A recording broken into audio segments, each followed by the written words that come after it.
I've been reading a batch of books again recently, and one that I return to periodically is Love Yourself Like Your Life Depends on It by Kamal Ravikant, and every time I read it, I take away something new. It's a short book, but contains so much wisdom, plus it's a kind of handbook or manual, so you can apply Kamal's incredibly simple yet powerful tools to your life. I touched upon this in my recent video discussions on journaling by adding the one question he poses when you are facing a tough choice or a difficult situation. What would I do if I really love myself? But how do you really love yourself anyway? The book takes you on Kamal's journey from a very bad place to how he learned how to love himself, and explains the 4 tools he used daily to live the best life. The question, what would I do if I really loved myself, is the 4th tool in the practice, but you also need a vow to yourself to commit yourself to the practice. Let's hear from Kamal about how it literally saved his life.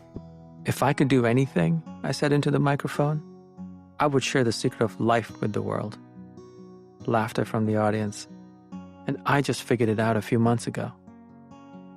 For the next 2 minutes, I spoke about the previous summer when I'd been very sick, practically on bed rest. The company I'd built from scratch 4 years ago had failed. I'd just gone through a breakup, and a friend I loved suddenly died. To say I was depressed, I said, would have been a good day. I was in a bad way, miserable out of my mind.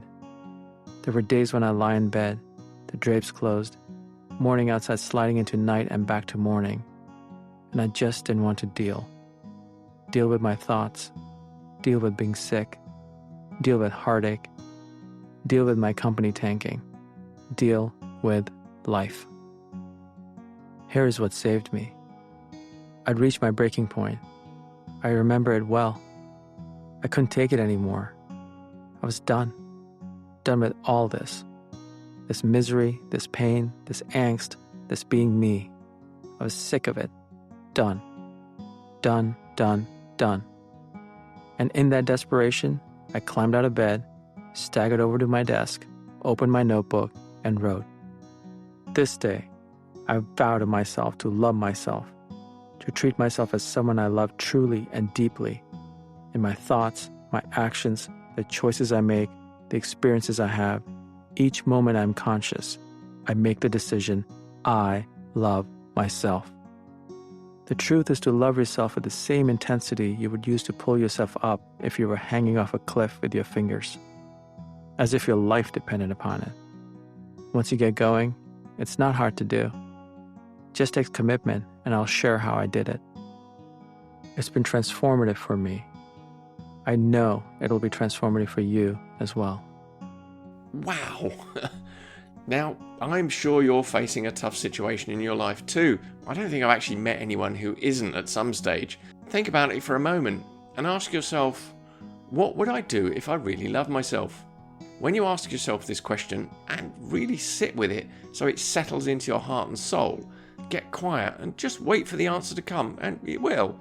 You receive profound wisdom from your authentic self, instead of the counterintuitive, I need a solution quick ego self, which often just pulls out a stored pattern from your past which achieves a safe or good enough result. However, these default patterns are often imprinted through strong emotions, often in childhood, and are referred to as limiting beliefs or even shadow aspects of yourself. They worked back then to shield you from that situation, but under the light of your new day and your adult self, they no longer really apply. But your mind just grabs one to fit the problem and plays out the cycle to this new problem, often with substandard results. The goal is surviving, not thriving, and I'm sure you can relate. Another problem is that we have a negativity bias. This is also due to the inbuilt survival default, so the mind tends to go for the negative more than the positive. It takes conscious effort to rewire these subconscious grooves and step into the light and the life we secretly dream of having. The tools in this book, called The Practice of the Mental Loop, the Meditation, the Mirror, and the One Question, can be easily adopted and integrated into any day with profound effects, as we've seen with Kamal earlier. Kamal also talks more about these mental grooves, as I have done in earlier videos on this channel too, and he gets deeper into our mental mindset. His chapters are very short and to the point, no mindless meandering here, and the book is in 3 parts. The first is the original book he wrote, which I would say contains everything an experienced student on the self-development path needs to get going. The second adds to this with examples of how to practice each step, plus further thoughts on different aspects, like how your childhood influences your adult choices, forgiveness, and much more. And the third part is the lesson he takes away from all this, and in his life in particular. It's a touching and profound, and is definitely worth reading more than once. Let's hear a couple more thoughts from Kamal, which give you an insight into the style of the book and the shift in thinking that's possible when you really love yourself like your life depends on it. Because it does. Years ago, over dinner, a friend told me that she died and was brought back. Clinically dead for 8 minutes, the real thing. I had to ask, did anything happen while you were, She shook her head. She didn't remember a thing. Then she glanced around, put her fork down, and whispered, "What if this is heaven?" She leaned back and watched me. "I died," she said. "How do I know that this isn't the other side?" It was one of those moments where time stood still. I felt like someone just bonked me on the head. Neither of us spoke for a while. "So that's how I live," she finally said. "Like this is heaven." One heck of a belief. I tell her about my favorite symbol, the lotus, rising through the muck, opening to the light. She smiles.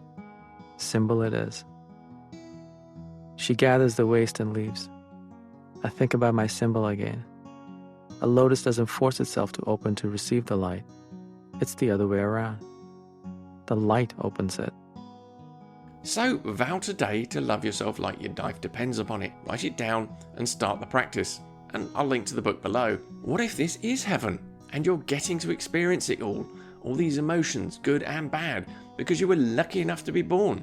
What if you're not fighting through the muck of existence, but are being pulled towards the light by an unseen force calling you? Will you embrace the struggle? Adopt amor fati, as the Stoics call it. Will you thrive? Will you rise?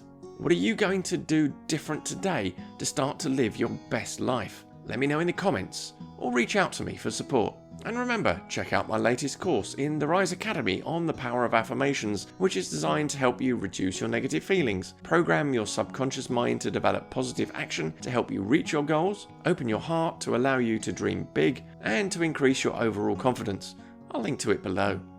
And if you want help with rewriting your subconscious, check out my video on reprogramming the subconscious mind.